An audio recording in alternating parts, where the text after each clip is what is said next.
Hey, what's up? Let's get started. There are three of us. James, who's the one telling you the story. He's the storyteller. Michael and John. Michael is a chill, calm guy through and through, while John is kinda crazy, loves to stir things up and is all about adventures. The three of us were really close friends. James says we're really close, like brothers even more than his own siblings. But unfortunately, John fell into a bad crowd and dragged Michael along with him. We used to joke around with you all the time. I always advised you guys, telling them, guys, what you're doing is wrong, you're forgetting us, and that's bad for your faith and for yourselves. But you just ignored it. After a while, they started cutting off contact with me and stopped talking to me, or even calling me altogether. I started going to them without any problem, just hanging out and sitting with them.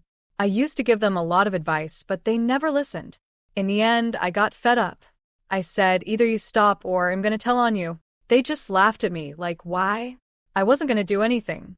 But honestly, I was amazed by them, really impressed without even thinking.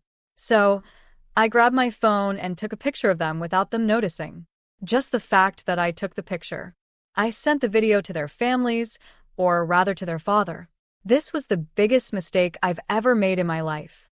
John's father had a fight with his son and kicked him out of the house. As for Michael's father, this is what still breaks my heart as I write. He couldn't handle the shock about his son. He came out of the hospital and then had a stroke. After that, my life was ruined and completely changed.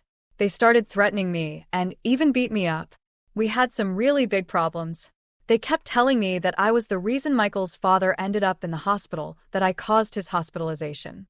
But I understood. The way I handled things was really bad. I apologized more than once, but it didn't help at all because Michael's father's condition was really bad. The guy was barely alive in the hospital. Honestly, you could say he was practically dead. I apologized and apologized and apologized, but there was no fear. John is really mad about his rights. It's not normal, and Michael too. Actually, Michael, this is killing me. I just disappeared from the scene. After a while, Michael's dad passed away, and Michael's situation got way worse than before. I went to offer my condolences, but I got kicked out by the police, no less. A year passed since all this drama, and then I found out my sister was involved with someone, and that someone turned out to be my friend. John is tough. I couldn't do anything. I was in shock for a while. I grabbed my sister and went off on her, hit her hard, broke her phone, then went outside into the cold, heading to John. I was ready to kill him or die trying. When I got to John, I was full of hate. The moment I saw him, he was just laughing, looking at me like that. He knew I was pissed, and I knew he only talked to my sister because he hated me even more. We ended up fighting hard, and we didn't stop until we were even more heated. I got home feeling down after about a week. Then my phone rang. Guess who it was? Michael. Michael, my bro, or the one we were tight with. Michael said, hey, hello. How are you, James? What's up? Listen, we're like brothers, so don't be mad at John. He didn't mean anything by it. He wants to apologize and make things right. Come over to our place tomorrow to hang out, and your stuff is waiting at your place, all right? Your father? Yeah. What happened with my dad was fate and destiny. We're brothers and close friends, living and sticking together, man. I told him, all right, God willing, tomorrow will be better. Then I hung up, honestly believing it was Bala. Understand this, I never wanted things to get worse for them. I was genuinely worried about their well-being, but I never meant to seriously hurt anyone. I killed someone, then I went to the hangout spot. Just like the guy said, John was more on point than me. He got at me quick. Tonight was full of stories and laughs, like everything was back to normal after I left. I unlocked my car and got home. I can't get home without a patrol car. So-and-so wrote a note to prove it. They told me to get out of the car. What's wrong with you? They searched the car and found a bunch of unusual stuff inside. I was so shocked I couldn't say a word. I couldn't even process that I was in the ward. The only thing on my mind was, this isn't my fault. These things that happened to me are overwhelming. I kept thinking about my friends at that moment, and he said they were the ones who put it there.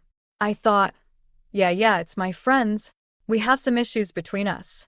Then they told me to check out that certain lounge. I came from there, so they went to look for them, but they had already left. I had nothing to do with it. Later, they said no one was at the lounge, and the person involved said they didn't even rent the lounge that day. And the things that are forbidden in your policies, don't try to justify 6 years of injustice. Every day, I prayed against them out of frustration. I was wronged.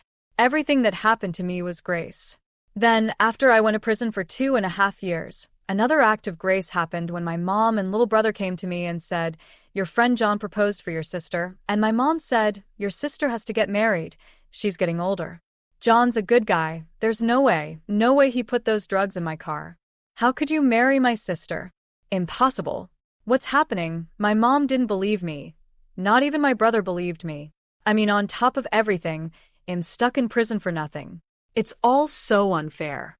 When I got out after serving my time, I found out who did it, and my sister already had 2 kids with John. As soon as I got out of jail, John beat my sister. I found her here crying and complaining, blaming me. I was staring at her in shock, feeling helpless, not knowing what to do. I realized this was her way of getting back at me. But honestly, I still feel hurt, even by my own family who believed her and called me a liar. My younger brother started trying to fix her problems. She turned into someone who causes trouble, going back and forth between fights and getting hit. She was treated badly, and my brother kept trying to help. She dreams one way and messes up another, and after all that, 2 months after I got out of prison, John died in a plane crash and my 2 brothers died too. Thank God, they were with their mother and nothing happened to them, but their dad and mom passed away. Months and years went by, and they started calling me dad. I took on raising them, took care of half of them, took on their responsibility from start to finish. I got caught up with them in prison. They were 7 years old when he called me. "Oh Lord," the patient, they told him. "Yes, he's unconscious." "Yeah, unconscious." "Who's this?" "I'm Michael's brother." "Robert? Welcome, how are you?" "What's up?" "Really? Thank God I'm fine. Can we come to your house?" "Sure, you're welcome, please come in." I listened, and they actually came. As soon as I opened the door, it was noon here. Michael was sitting in a different chair. The moment he saw me, he smiled. "Yeah, it's my friend who betrayed me." Back then, I just couldn't hold myself together. I sat there crying with him. I felt all the years of injustice, the prison, my sister, and John weighing on me. We ended up just the 2 of us, crying, no one able to stop us. We were completely broken at the lowest point. Honestly, I don't even know how I felt, but just knowing it was my friend, the one who betrayed me, made me cry with him. My feelings were beyond words. Everything I felt was inside me. I kept it all in my heart. Nothing came out of my mouth except "forgive me."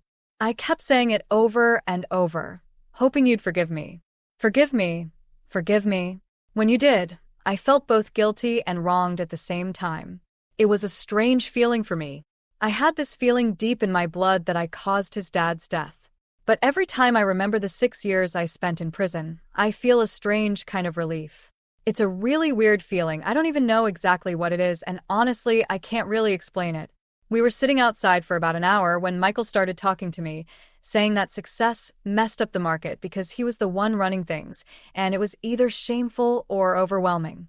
Later, he remembered our advice, apologized to me sincerely, and after some time, our relationship got back to normal and we became friends again, but not like before. I guess it's because of the problems that happened between us, or just life's busy distractions. As for my sister's 2 boys, I'm totally taking care of everything for them. I really love them and love the responsibility. It feels like they're a part of my heart. If you like the story, don't forget to hit the like button and subscribe to the channel.